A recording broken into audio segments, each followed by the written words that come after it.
మనోజ్ గారు sir sir అన్న మనోజ్ గారు గుడ్ టు సీ యూ అండి. 9 సంవత్సరాలు అన్న థ్యాంక్స్. సేమ్ ఇయర్ అన్న. Good to see you. మీ ఆకలి మొత్తం తీరిపోయినట్టు అనిపిస్తుంది. ఎప్పుడు మొదలైందండి? చాలామంది మీకు మార్నింగ్ షో పడలేదేమో, అలాగానే మీరు ఒక పోస్ట్ వేశారు మోహన్ బాబు గారిది మీదిని. అవును. ఇంట్రెస్టింగ్లీ మీ సినిమాలో మీ వాయిస్ డిక్షన్ అక్కడక్కడ మేనరిజం కూడా మోహన్ బాబు గారికి చాలా సిమిలర్గా అనిపించింది. ఏంటది ఇన్బిల్ట్ వచ్చిందా, లేకపోతే ఏదన్నా కావాలని ట్రై చేశారా, లేకపోతే ఏదైనా రిక్వైర్మెంటా? డిఎన్ఏ అండి, ఆయన దగ్గర నుంచి నాకు వచ్చిన ఆస్తి.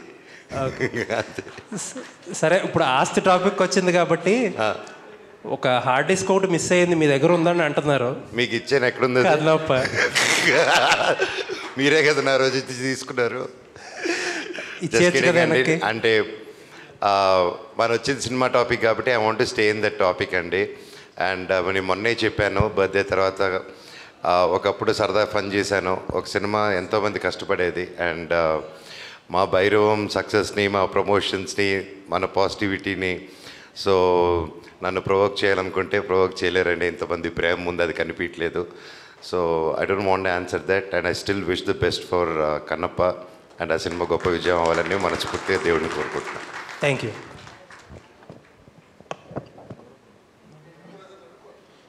విజయ్ భయ్యా, ఈ కథని డీల్ చేయడంలో మీకు ఎక్కువ కష్టం అనిపించిందా, ఈ ముగ్గురు హీరోల్ని డీల్ చేయడంలో ఎక్కువ కష్టం?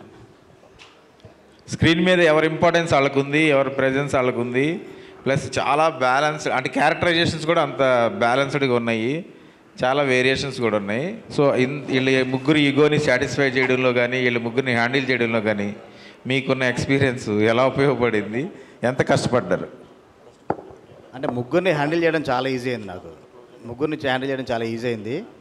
కథలో 3 క్యారెక్టర్ని బ్యాలెన్స్ చేయడం కొంచెం కష్టమైంది. కథ చేసుకున్న ప్రాసెస్లో, అంటే చేంజెస్ చేసుకున్న ప్రాసెస్లో 3 క్యారెక్టర్స్ని బ్యాలెన్స్ చేయాలి, ఆ ఇమేజ్ని పెట్టుకోవాలి. కంబ్యాక్ వస్తున్నారు కాబట్టి ప్రేక్షకులందరూ బాగా కనెక్ట్ అయ్యేలా ఉండాలి, 3 క్యారెక్టర్స్ కూడా అనేసి కథలో కొంచెం నాకు టైం పట్టింది. కానీ ఆన్ షూట్ మాత్రం నాకు ముగ్గురితో చాలా ఈజీ అయిపోయింది. శ్రీని గారు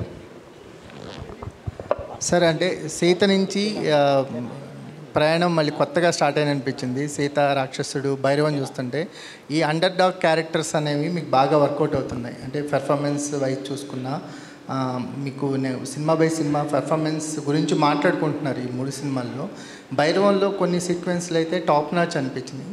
ఒక ఆర్టిస్ట్గా ఒక అప్లిప్ చూస్తున్నాం cinema by cinema. Bhairavam journey అనేది ఒక ఆర్టిస్ట్గా మెమరబుల్ అని మాకు అనిపిస్తుంది, ఆడియన్స్గా. మీ ఎక్స్పీరియన్స్? డెఫినెట్గా అండి, నాకు చాలా చాలా హ్యాపీనెస్ ఇచ్చింది. యాజ్ ఎ పర్ఫార్మర్గా ప్రతి ఒక్కళ్ళు ఈ సినిమా గురించి మాట్లాడుతున్నప్పుడు that's what my main aim is. ఎందుకంటే ఒక యాక్టర్గా లాంజివిటీ ఉండాలంటే మట్టికి పర్ఫార్మెన్సే. That's what I believe in. And ఇంత మంచి కథ దొరికినందుకు ఎప్పుడైనా కథ కూడా ఉండాలండి, సినిమా ఉండాలి, కథ ఉండాలి. అప్పుడు మనం ఏం చేసినా హైలైట్ అవుతుంది. లేకపోతే ఇప్పుడు కథ గొప్పగా లేకపోయింది అనుకోండి, సీన్స్ గొప్పగా లేకపోతే మనం ఎంత చేసినా కూడా కనిపించదు. సో అంత మంచి స్పేస్ నాకు ఈ సినిమా దొరకడం నాకు చాలా హ్యాపీనెస్ ఇచ్చింది. And it's definitely one of my most memorable film అండి.